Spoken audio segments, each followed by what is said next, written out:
야곱이 아침에 보니 레아라 라반에게 이르되 외삼촌이 어찌하여 내게 이같이 행하셨나이까? 내가 라헬을 위하여 외삼촌을 섬기지 아니하였나이까?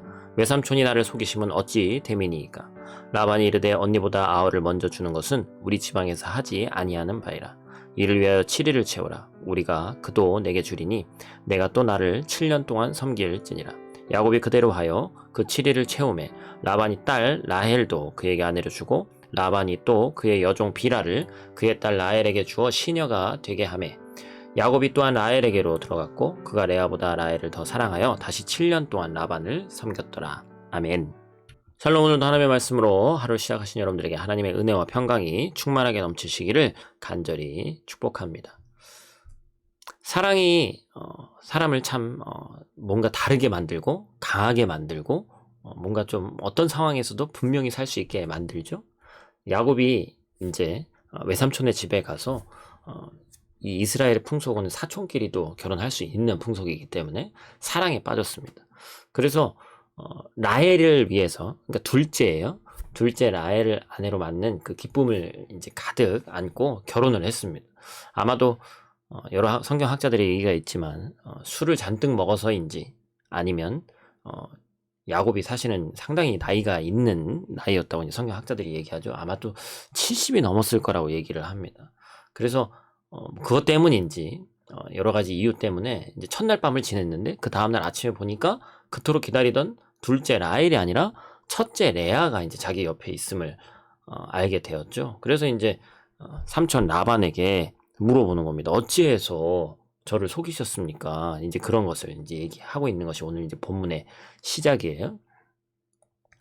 참 화가 나는 상황이죠. 황당한 상황이죠. 그런데 잘 보면 이와 같은 모습, 이와 같은 속임의 그런 모습이 누구에게 먼저 있었어요? 바로 야곱에게 먼저 있었죠.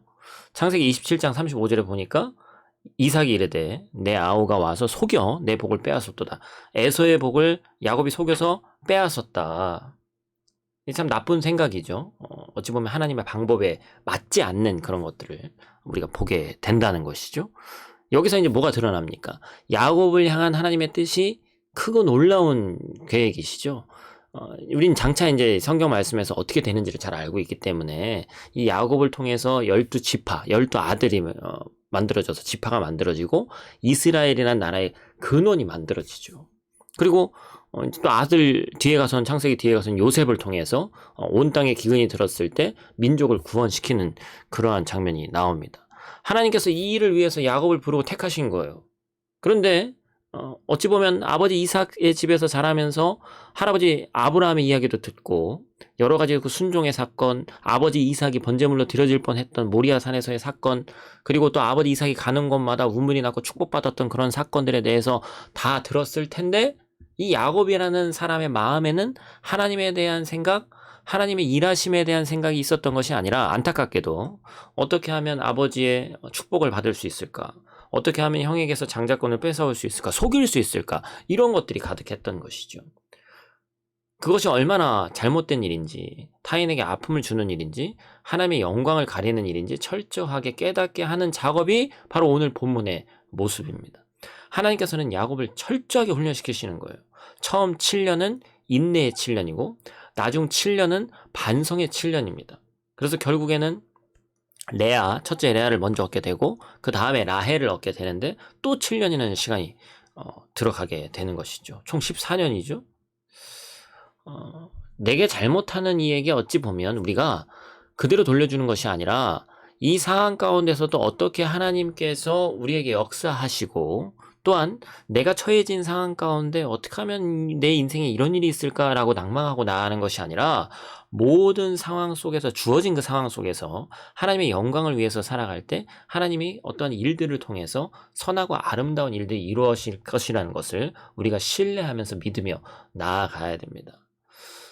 라헬을 얻었지만 또 7년의 시간을 기다리면서 나아가야 되는 거예요. 그런데 그 7년의 시간이 고통의 시간이죠. 그리고 회개의 시간이었을 거예요. 근데 이 시간 동안 12자녀를 또한 낳게 되면서 어찌 보면 야곱 스스로는 침체되어 있는 시간일 수 있지만 하나님의 입장에서는 선하고 아름다운 계획을 또한 이루어 가시는 그러한 시간이 되었다는 것이죠. 사랑하는 형제자매 여러분, 우리는 변화돼야 됩니다. 그리고 정결하게 돼야 되고 우리의 인생 가운데 고난이 있을 때 훈련이 거듭된다는 사실을 우리가 잊지 말아야 된다는 것이죠. 하나님께서 토기장이가 되어주셔서 그릇을 빚듯이 잘 안되면 깨뜨리지만 그 목적은 더 좋은 그릇을 빚기 위함인 것처럼 끊임없이 우리를 때때로는 깨지게 하시고 빚으시는 것이죠. 그리고 그 과정에 하나님께서는 그냥 계신 것이 아니라 선하고 아름답고 복된 일을 우리 삶 가운데 쉬지 않고 행하신다는 사실을 잊지 않는 저 여러분들 되시기를 간절히 축복합니다. 기도하겠습니다.